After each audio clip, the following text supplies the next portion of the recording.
the jobs we need to do will be done, but don't want to do will be done by an AI. And then humans will do jobs they want to do or pursue other things they want to do. So I think it will be truly empowering for human beings after a chaotic period.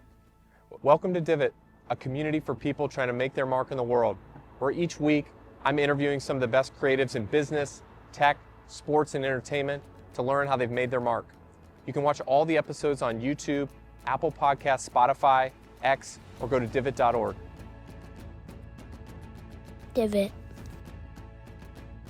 This episode is brought to you by Salesforce.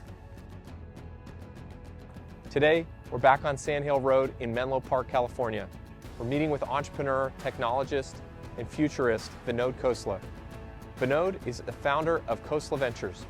It's a firm focused on assisting entrepreneurs to build impactful technology-based companies. He's also the co-founder of Daisy Systems and Sun Microsystems, as well as being a venture capitalist for almost 40 years. Vinod has not only backed some of the most transformative companies of our time, but he's also been an advocate for big bets like AI, healthcare, and climate tech. In this conversation, we're going to talk about AI, how to maintain excellence for decades, and what he'll be doing in 2050. Hope you enjoy it. When did you first start thinking about AI as something that would have a big impact on the world? Well, I have an interview with the New York Times, I think it's in the year 2000 or so, somewhere around then, when I said AI will have us redefine what it means to be human. I was purposely not very specific, only because it sounded so weird. Yeah. You know, and these things are outliers, so it was weird. But I was pretty convinced AI was going to have a large impact on society. But it was hard to define back 24 years ago, 25 years ago. Yeah. You made your first investment in deep learning around 2014. It didn't become the biggest company in the world. What pushed you to keep investing in the space in spite of that? You know, you either believe in things or you don't. And I'm a person who has beliefs and like to invest. Whether a particular company is successful or not, it can be unsuccessful for many reasons. And Jetpack was the company, I think. I'm forgetting the name. But it was inspired by ImageNet in the image library. It wasn't successful. It got sold, so we didn't make much money on it. But it didn't change my belief, which I had held for a while, that deep learning was going to be important. In late 2018, you invested in OpenAI. As you look back on that decision, would you put it more as a team investment, a technology investment, or a market investment? Well, there was a lot of reasons, but a little bit of history. I talked about my 2000 belief system interview in the New York Times. But in 2012, January of 2012, I wrote two blogs. One was called Do We Need Doctors? Another one was called Do We Need Teachers? And those are on TechCrunch. And there were clear indications, I believed by then, that AI would clearly do the functions that most humans do, broadly. And so when we invested in deep learning, it didn't work out. It didn't change my belief. It said that particular company didn't work, but AI will work. So when OpenAI came around in 2018, I was pretty excited because the team was right.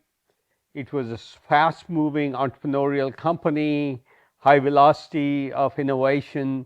All the things were right. And they were going after building AGI, which sounded ridiculous to everybody except me. You had this relationship with Sam Altman going back from to that same period where you were investing in YC companies and kind of participated in a lot of the batch funding there. Is that where you met Sam? Did you meet him before that with his first company? I met Sam before he went to YC, when he was still doing Looped, which wasn't very successful, but I was really impressed with Sam, and so thought I'd like to invest with him. We kept up a strong relationship when he was at YC, but when OpenAI came around, it was the kind of really ambitious, big swing project that I personally love. Technology driving real innovation, real disruption, and doing a lot of good. And I think we were both aligned on the mission of technology benefiting humanity. And so that was sort of a meeting of the minds on that. Do you think AI development is moving too fast, too slow, or at the right speed? Nothing is too fast in AI development. I wish it'd move faster. Why do you say that? There's no reason for it to go slower. Now, there's different parts of it. The technology should move as fast as we can move it, and I believe, and this is surprising to most people, ChatGPT is just about 2 years old. In the next 2 years, we'll see more progress than we've seen in the last 2 years. Or the previous 4 years. So we'll see an acceleration of the rate of development of AI capability. Then there's the separate question of how it gets applied to areas. In there, practically applying it, we'll have to figure a lot of things out. Most people who are using AI today don't even know how it works and what it's good for or not. They're trying to apply it and experimenting with it, and experimentation is a good thing with new technologies. I would say in corporate America, more than half the people who are talking about AI don't know what AI is. And by that I mean they can't tell the difference between an old machine learning data analytics technique from what's a real AI technique. So very dramatic differences in level of understanding of where AI is, how to use it, what works, what doesn't work yet, what else do you have to do to make it useful. I think that's a big discovery process the next 3, 4, 5 years. You've said the rate of technology development in AI is going to speed up over the next 2 years versus how quickly it's moved over the last 2 years. There's some evidence that the rate of improvement of LLMs can't possibly keep up from where it's been. Do you think that improvement comes outside of that space, just on the edges around it, or do you think that the actual models and what the models can do still have a long ways to go to improve?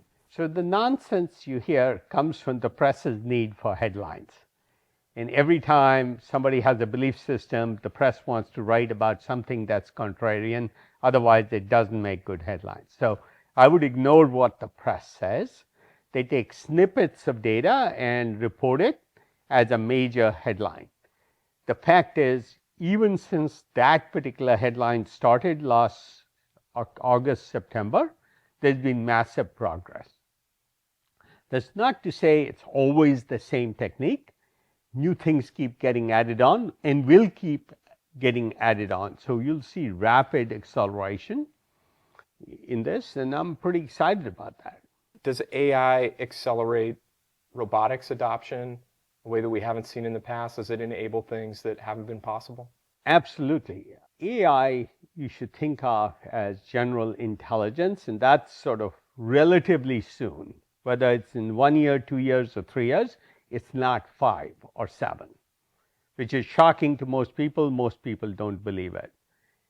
And I define AGI as being able to do 80% of all jobs humans do. It won't get adapted that quickly, but the capability will be there to have an AI accountant. But not every accountant in the world will be replaced by an AI in that time frame. That's a great startup idea. We are doing that in one of our companies. Just an example. Or AI structural engineer, or an AI oncologist. All these capabilities will be possible, and then you'll have to put the frills around it. So that's the meat and potatoes, and the gravy comes iteratively, slowly, as you adapt it to real world situations. And sometimes, for example, the workflow around AI may take more time, but is critical to making AI productive. Most people who used AI and haven't seen results is because they haven't gotten the rest of the system, like workflow, right. most of the people who aren't getting productivity, and you hear these stories, are because they're doing it wrong. I also think there's a fundamental difference in the world of AI. Mostly you hear about copilots, which means AI helping humans do a job. I think the much more interesting and radical approach is, and that doesn't work very well because the humans use it in software development with technologies like Cursor. People are seeing productivity improvement, but they're 20% improvements, not 200% improvements or 500% improvements. When you have to modify human behavior from the way they've done things, you're going to see small improvements, still huge implications for productivity. But when you do the work that these humans are doing, instead of helping them do the work, so instead of helping an accountant do their work, if you just build an AI accountant, you're going to see hundreds of % improvement in productivity. And that's why you start to hear about some of the AI companies that are doing the whole work charge not $20 a month or $30 a month or $100 a month, but $1,000 a month or $2,000. And yesterday there's rumors, there's things OpenAI may charge $20,000 a month for, because you're replacing a PhD worker that has PhD degrees in physics, chemistry, math, everything in one entity. Well, they're really, really valuable. And so I think doing the work will be a much faster acceleration of AI adoption than helping humans do the work they are. We may go through a safety period where all of the AI's work is checked by a human being, a human accountant. So in a CPA firm, that's still the truth. They hire a fresh grad out of a local college, and they make him a junior accountant. But then there's a senior accountant who oversees all the work they do. For example, when they're auditing a company or closing the books of a company. Now, think of the AI model as initially, and for the next 5 years, this is more true than not. AI accountants or AI structural engineers or AI software developers will be like junior interns, and every senior programmer or senior structural engineer or senior doctor or senior accountant will get 5 AI interns. They may even have some human interns so they can compare the two in their performance. And they will oversee the work, so we have the safety that we need in some of these systems. But these systems will grow up, and at some point, they don't need the oversight. And each company, each organization will decide for themselves when they stop the oversight and just let the AI go and do all the work unsupervised, which will happen. I've heard you say that most of the change that AI will bring will come about outside of tech rather than inside of tech. What do you mean by that? Well, take a small business owner. You have a clothing boutique, completely out of tech. Can they do the sophisticated inventory management that Amazon can do? Can they do the marketing skills of a marketing agency they can't afford to hire that Amazon can? Can they close the books as well or manage their cash flow as well? They don't have the expertise. They just love the product they sell, and that's their business. All of these other functions at the level of performance in Amazon or Google or Procter & Gamble can muster will be available to them as an AI that does all these jobs for them in an affordable way, because they can't afford to hire a marketing person and pay him $500,000 a year like Procter & Gamble can or Apple can. Well, they'll get that expertise bundled into all services for small business. We'll help you manage business other than the things you want to do yourself because you love it. So that's a good example. That's a good example. And I think if a lot of people outside of tech are trying to figure out how does this really impact me, and I think small business owners, this is a great way to look at it. That you have so few resources, you have low margins. So if you can supplement that with good technology, and there's an easy interfaces and ways to interact with it, I don't have to be Silicon Valley person to use these tools, which AI is, and specifically ChatGPT and some of the other LMs have been really good about the interfaces and making it easy. This could open up your business in ways that weren't possible. Does it, with tooling, does it mean too, though, that since this is like, it's a whole new shift, and it's not just, as you said, you're not just trying to improve existing workers and jobs and maybe tools by 20, 50, 80%. We're trying to do a sort of exponential shift and change. Does that necessitate everything coming with new tools? Every SaaS application, every enterprise tool, is it on notice that somebody who comes with a better interface and AI first sort of solution could disrupt it? I think many of the incumbent applications like a SAP or a Workday will stay, or a Salesforce will stay where they are, but they mostly won't be used by humans. Here's a model you should think about. I, as a human user, want to just get my work done. I don't need to look up what is somebody's salary, for example, by learning how to use Workday, or how many days they took leave, or pick your favorite example. I'll just say, tell me about this person, how many days did they take off? Not manipulate a menu and know which button to press and which menu item to look for, or how do I add a row on the right in Excel. You'll just say, add a row on the right in Excel, or do me an application to do that. Or I saw a beautiful example just the day before yesterday, where they took a large investor and said to the AI, build me a website. First, go research this investor, everything they say, do, and then build a website that's Tailored to them. Tailored to them with their company name, their employees, their whatever they could find. And it did. End of story. You didn't need programming skills to do that. And that's what will happen.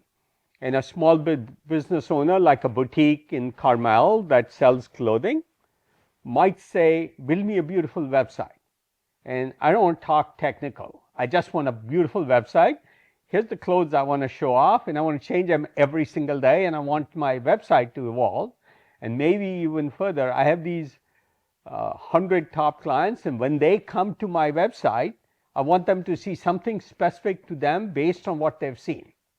So think about a small boutique in Carmel says, hey, I have 100 important clients that buy, pick a number, $2,000 worth of clothes from me a year. And that's $200,000. And then I have 10,000 other people who buy $200,000 also worth of clothes. When these important people come, build me a website based on their buying history that they see other clothes like that, extremely customized. So every one of their major users gets a personal website. And this boutique owner, without having ever learned programming or even gone to college, Can deliver that kind of experience without relying on something. That's the way AI will impact us. And frankly, this vision is pretty close to visible, doable today. It doesn't take a lot. One of my favorite examples, we are investors in Replit. We also invest in Cognition that builds a whole programmer. But Replit, you can go to their website and say, hey, I have a six-year-old son who was asking about the Earth's planetary system. You can tell Replit to build your model and illustrate the whole thing in real time without ever having touched programming. That's now possible. People are doing it every day. It's just most people don't know this is possible, but the people who know it's possible are doing it. So as they say, the future is here, it's just not evenly distributed. I don't know who said that, but I've heard you say it. Maybe you said it. You mentioned that these giants, you didn't think they'd be replaced. Today, many of these tools, they cost hundreds of thousands of dollars, millions of dollars, and you have to hire additional people just to run them. You can't even use them out of the box. And And that's already that's disrupted by product-led growth kinds of tools and more user-friendly tools. But you think those companies, they are innovating, they will innovate fast enough to maintain their hard to leadership tell. position? Some will and some won't.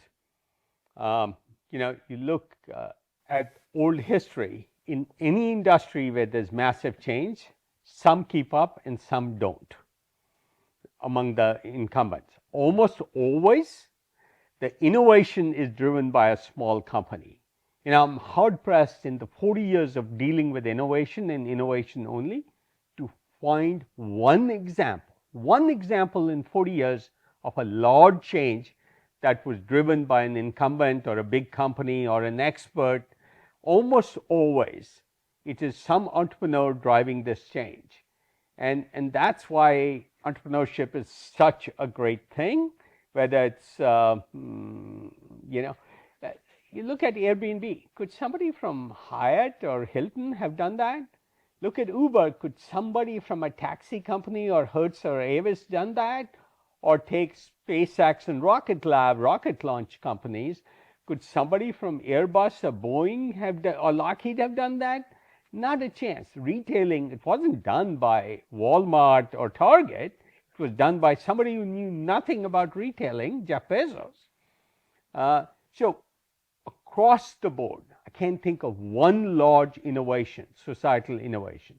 Incremental things. Intel can grow from a 7 nanometer semiconductor process to 5 because it's fully expected. Right? But these orthogonal, out-of-the-box ideas, not possible from incumbents. You recently tweeted out a picture of market share between ChatGPT and the other LLMs, with ChatGPT being the overwhelming clear leader. Do you think... And growing the most rapidly. Do you think OpenAI's first mover advantage here is too much to overcome, or can these other tools, which some of them have very impressive technology, can they make up the gap? Well, depends on what you think they need to make up the gap on. AI is such a large space. I remember a story from the 80s when I was at Klein & Perkins, and I think Lotus and Symantec, if you remember those names from the early PC application days, thought they were competitors because they were in the PC software business.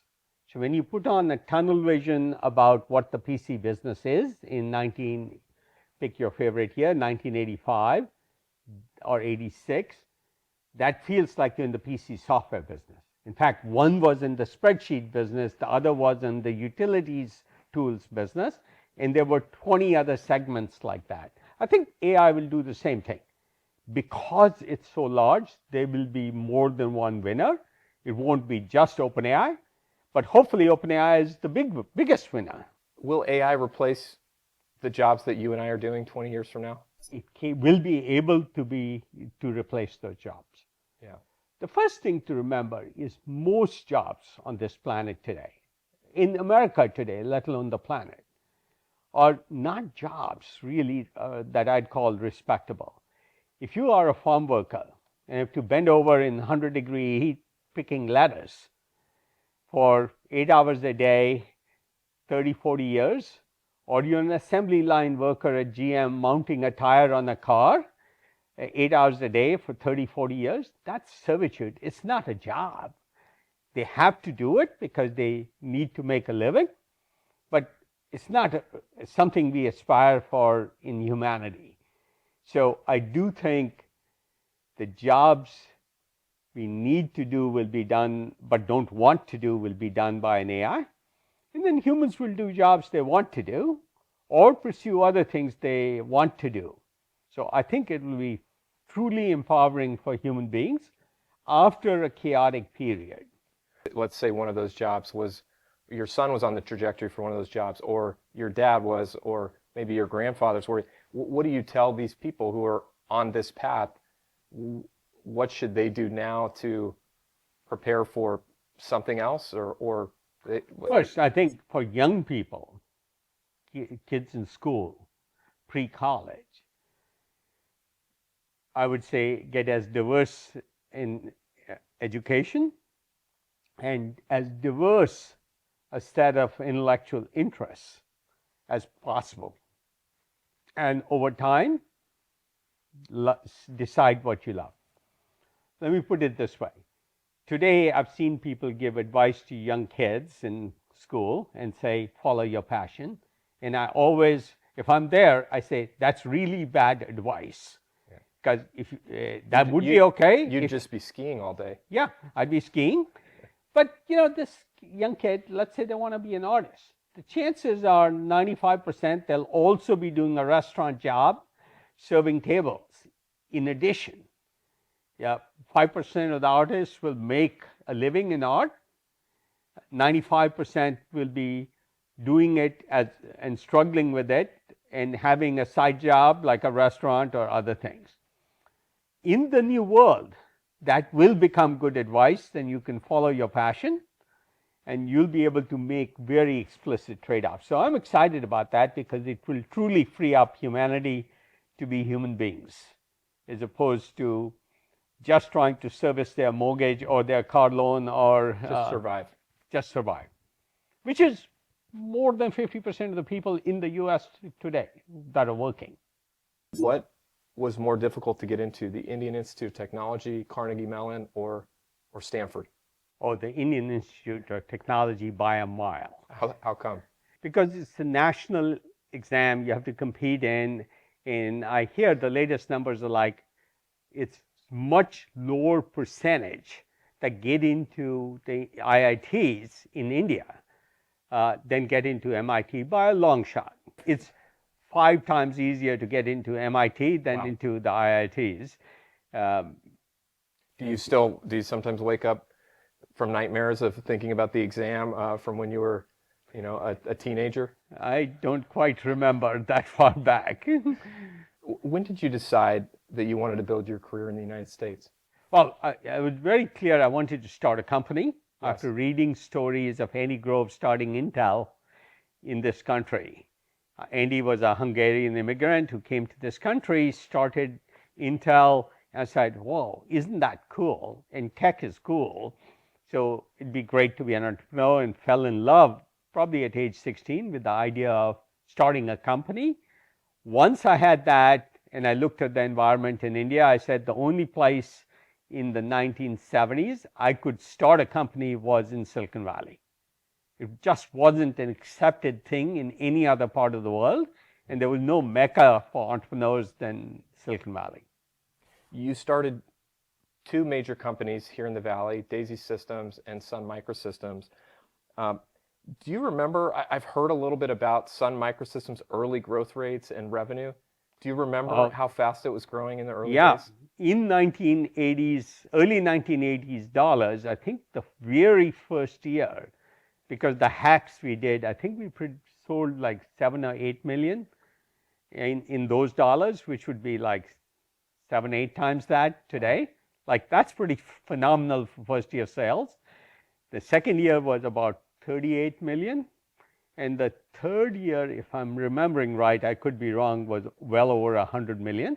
So it's like getting to $1 billion in 3 years in today's terms. And that's pretty phenomenal. But we didn't know what we were doing. We were making shit up because there were 4 25-year-olds. I mentioned to a prominent Silicon Valley entrepreneur that I was meeting with you, and they shared this story about either when you were building Daisy Systems or when you're building Sun Microsystems, that there was this deal with a company called Computer Vision that you were either going to lose or you lost it, and you went and chased this deal. Could you just tell us a little bit about that? Do you remember that? I was CEO, and I'd hired a very senior East Coast executive called Owen Brown to be president of Sun. Yeah. I was relying on him being much more experienced. He played golf, which I didn't.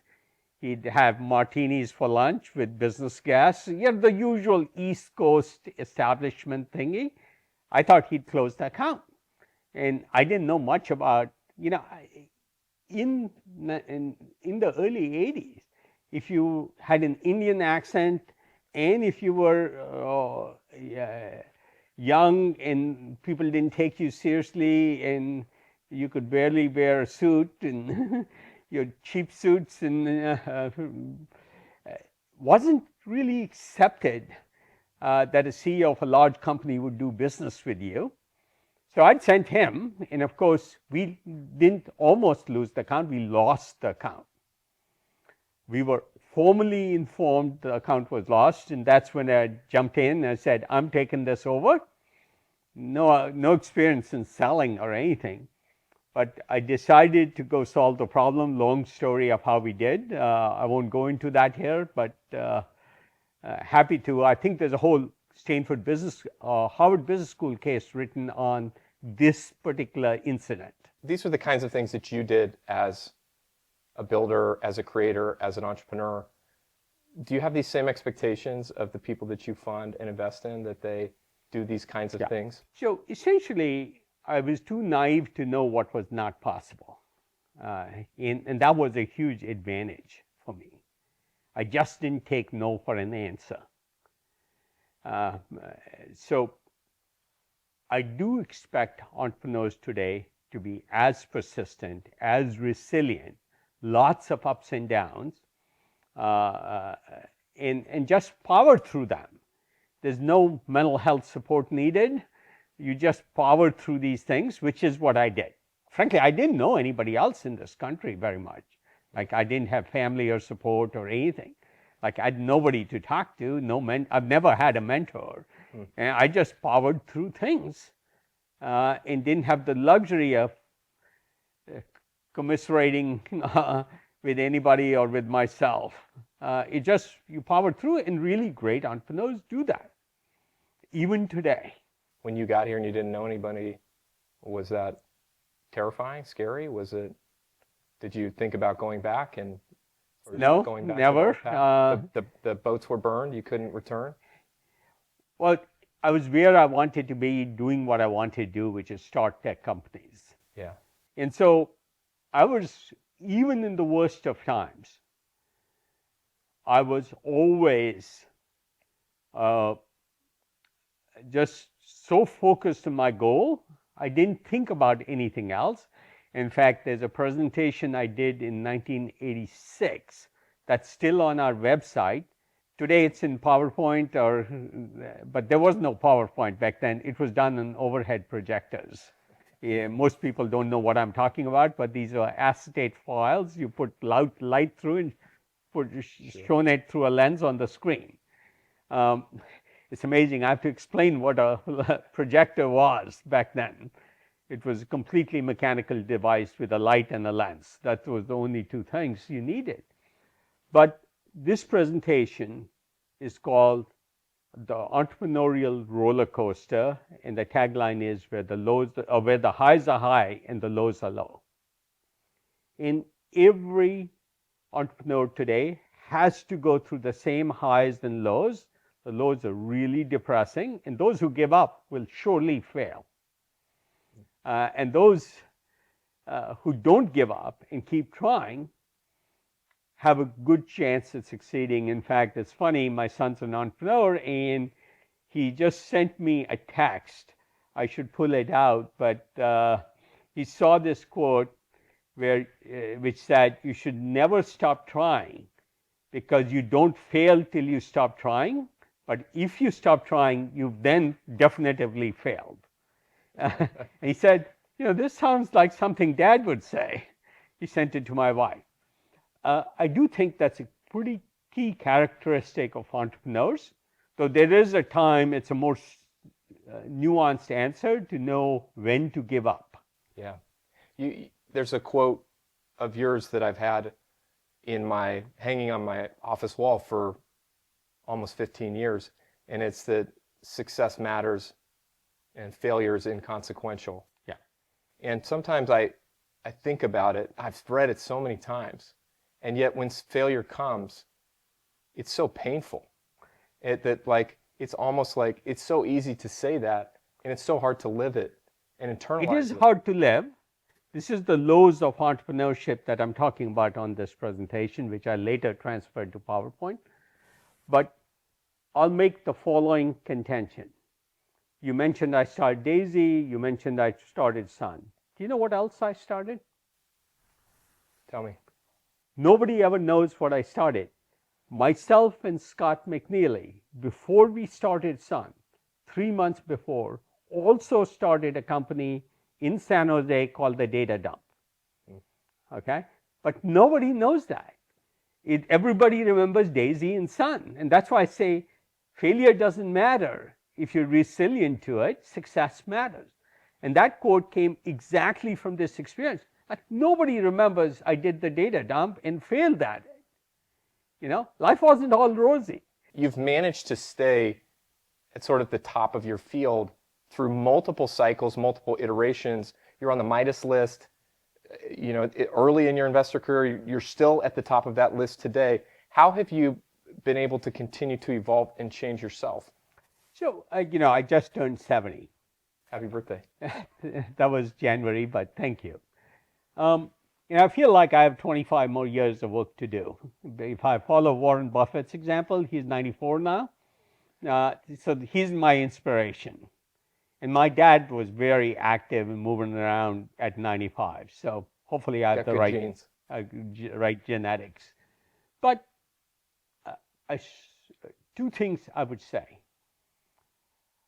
First, you don't retire when you grow old. You grow old when you retire. I've long believed that. And when I go to my business school reunion, I look around and say, all these people are retiring, talking about retiring, but I can understand it. They look really old. And I'm like, oh, I feel like as energetic as when I was 50. Like, no question about it. And people here will tell you, I probably work more hours than almost any of the young people. Yeah. Which is odd, because usually... I spoke with someone that works here, and they said that you work harder than anyone else here. Yeah. Why? Because it's so much fun. You know, I get to work on AI in 2018 when nobody else believed it, and seeing that vision happen. The same year, 2018, I invested in Commonwealth Fusion. I got to work on a problem that would, two large problems, that would probably save the planet and make it much better. That's a real privilege to work on these hard problems. By the way, invested in public transit the same year, 2018, which is a rich vintage for me, right? Working on problems like fusion for the planet as an energy source, AI that makes life easier for all humans, or public transit that decongests cities. These are such exciting problems to work on. I can't think of what I would do. I mean, golf seems so boring compared to this. But, you know, because of that, I literally switched my bag because I have so much reading to do every day. I now carry a bigger bag, one of those LL Bean canvas bags to carry my reading instead of my regular bag I carry into work. I'm a glutton for learning, and I'm learning every day, and learning from the best. The best people in fusion who are building fusion technologies come in and explain fusion to me, and I think I'm smart enough to mostly understand. But the same happens in cell therapy, in biology, and I love biology too. And we're just investing in a foundation model for developmental biology of how does a stem cell become an islet cell or a cartilage cell. But from fusion to that, and being able to learn about these things and then use them in a way that's useful for society, it's just like such a privilege. Why would I want to retire? What would I do? Play golf for 4 hours? Well, you could ski more. You could own a sports team. I still do ski. You could own a sports team. You could travel anywhere you want. You could do. I've been to most parts of the world. Why would I want to? I don't love traveling anymore. Well, because I've been to most parts of the world. I've had most of the experiences I want. I've probably had more aesthetic experiences than most people on the planet. I believe you. You know, I've gotten to the bottom of the ocean, 10,000 feet under, to the volcanic points in the Galapagos. Way more exciting than most people have done. I've dived with whale sharks. You think about it, I've probably done it. I've heli skied in Alaska. I've done all these things, and I still enjoy many of these things. But what I really enjoy is more learning. And one of my beautiful day is go 2 hours skiing, ski 20,000 vertical feet in 2 hours, and then spend 8 hours reading and learning, and then have a glass of wine in the evening with the family. That's the perfect day. That's a perfect day for me. So you don't think you don't regret how much you've worked? Do you think, No, never. No. Do you wish you'd worked harder? I've always worked as much as physically possible, given family and kids. Yes. So one of the things I did prioritize when my kids were growing up, I had a rule. I would always do 25 dinners with the kids every month, which with my travel schedule was really hard. But I not only had that goal, my level of achievement of that goal, how many dinners I had with the kids, were reported to me month end every month. So just as I got other metrics on my performance, I measured that number. It was reported, and my assistant then was authorized to, if I wasn't going to make my goal, put me on a red eye and get me back here by dinner the next day. If I was going to New York, I'd be on a red eye, do the work, and be back here by 6, 7 o'clock to have dinner with the kids again, if I wasn't going to make my target. So I've been very clear what my priorities are. Clearly being family first, and dogs. I'm a huge dog fan. And then it's learning. And startups are a great way to learn new stuff. We both have 4 kids. I'd love some advice from you. My oldest is 15. My youngest is 7. How can I be the best father possible for 4 kids? First, presence matters. Yeah. But there's a pretty important age from 12 to 18 with kids. I have a very simple advice to most parents who have kids who are entering that. At age 12 or 13, have your kids make 10% of the important decisions, and you make 90% of them. Like, should they get their hair dyed purple? That was an actual incident with one of my kids. To them making 90% of the important decisions by age 18, and you help them with 10%. Because at age 19, they're in college, you have very little supervision. They should feel empowered to make those decisions, but they should also learn how to make decisions. So whenever you can get them to learn instead of edict things, you're going to be better off, and they're going to be better off adults, and your relationship will be much stronger with them. And I'm really proud of, probably the biggest achievement in my life is my relationship with my kids today. And none of them decide to go away from home for college. They all 4 went to Stanford, 10 minutes from home. They are happy to come back all the time, and they're still at home most weeks. I have kids at home. It's beautiful. Which is beautiful. So that's a pretty important thing. But very early on, we taught them how to make decisions. So even at age 5, they had unlimited access to the number of Cokes they wanted to drink, chocolate they wanted to eat, fast food they wanted to eat. But every time they exceeded a certain metric, I just have a conversation with them. You think you're doing too many Cokes or too much chocolate? Having them think is very, very important. I had another trick I used a lot. Sure. They'd come to me and say, Dad, I have a question. I said, the answer is yes. I hope you have a sensible question. Imagine how many times they had to rethink the question they were going to ask me, because if they, so it sort of taught them how to think about responsible questions to ask or responsible things to do. And that was from age 5 on. And it's very important to train them to be this way. I think it made a huge difference. By age 13, none of them were eating fast food. None. At 5, McDonald's sounded pretty good, especially because of those toys. But by age 13, none of my kids even touch fast food now. Because they've learned the consequences of the bad decisions they Just made. conversations and what is responsible eating, what Your kids don't resent how much you worked or when you were there or weren't there. I mean, 25 days a month is a lot, but do they? Well, I was there then, Yeah. and I would say I drove them to school most of the week. At least 3 days a week, I'd drive them to school in the morning.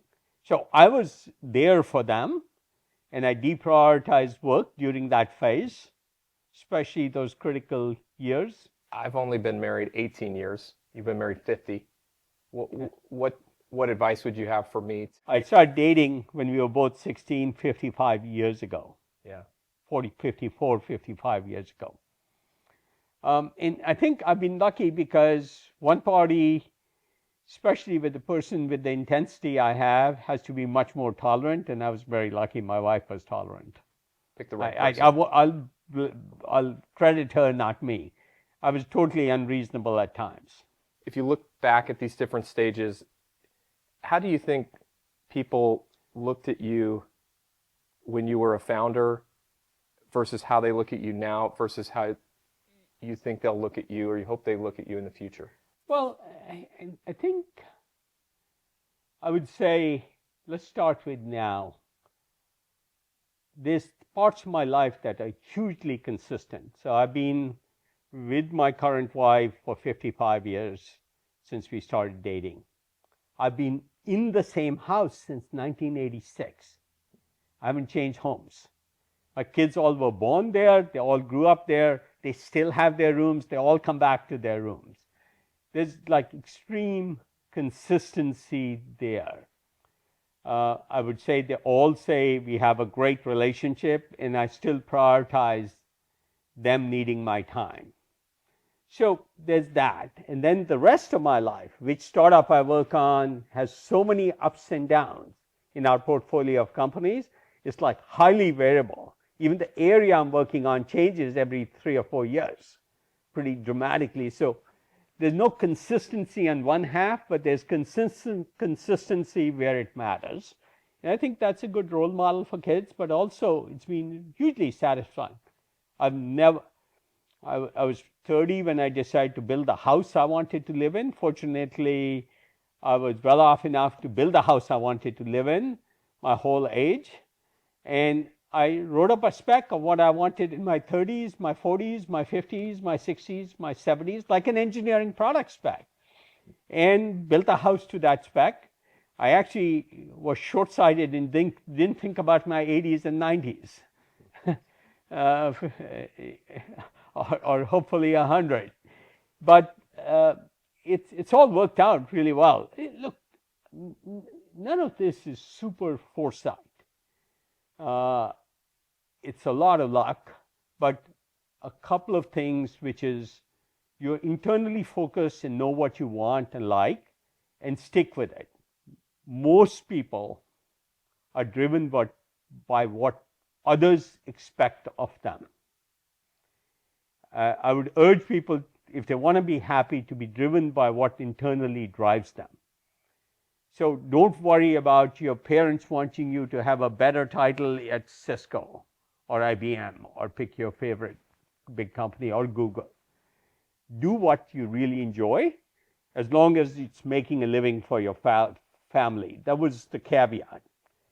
But you don't need a lot to support a family. You need basic stuff. You need them to be able to. You need to be able to pay for college. Those basics. And I was always internally driven. And I was internally driven when I was 25. Yeah. I wasn't driven by what others expected of me, or what kind of car they wanted, or what club they wanted me to join. I've never belonged to a club, which is sort of odd for people. Like, no country clubs, no. Why not? Never enjoyed them. I'd rather go learn something during that time, or go skiing, both of which. I love hiking. I spend a lot of time hiking. because I can think when I'm hiking. So hiking and skiing are my two passions, and then family. And I'm very clear what I like, and I do think it makes a lot. When I was young, in the 70s and 80s, I was just maniacal. You know, some of the stories you hear about Elon Musk, I didn't understand why people couldn't sleep at work before I had kids and all that. You just 100%, 130%, Yeah. all in on your company all the time. Yeah. No Maniacal wasn't an focus. option. Failure wasn't an option. Yeah. You just kept going. That's You know, what you works see with- one of these NFL linebackers, and you know, they run into the opposing team, and their legs still keep pumping, Yeah. even if they're stalled. That's what I reminded me of, that kind of like mentality. Yeah. You never stop. Why did that change? It hasn't changed. It probably still hasn't changed. You're sort not of, sleeping here, though. No, I'm not sleeping here. Family changes that. Age, time. I feel like I live a pretty balanced life. Like, I work a lot. I still probably easily work 80 hours a week. But I enjoy all of it. And I enjoy the work I do at home. But, you know, all Sunday I'll watch NFL, which I enjoy NFL as a sport, and do email at the same time. The last thing I just want to ask you is how will you measure your life? Many, many years ago, in the early 90s, I lost a dog. And I realized I was saying to myself, I should have done X or I should have done Y. And in my life now, on my deathbed, I don't want to say I should have done things differently. I end up doing the things I want to do, not what others expect me to do. Thank you so you. much. Divot. On next week's episode. So I think that this belief that like you can just build a cool product and it's going to work is very naive. Like you need to basically wake up every morning in a cold sweat thinking about like what is Lockheed trying to do today to Take destroy you down. Yeah. And I think only the businesses that have super high degrees of paranoia are going to work in this market.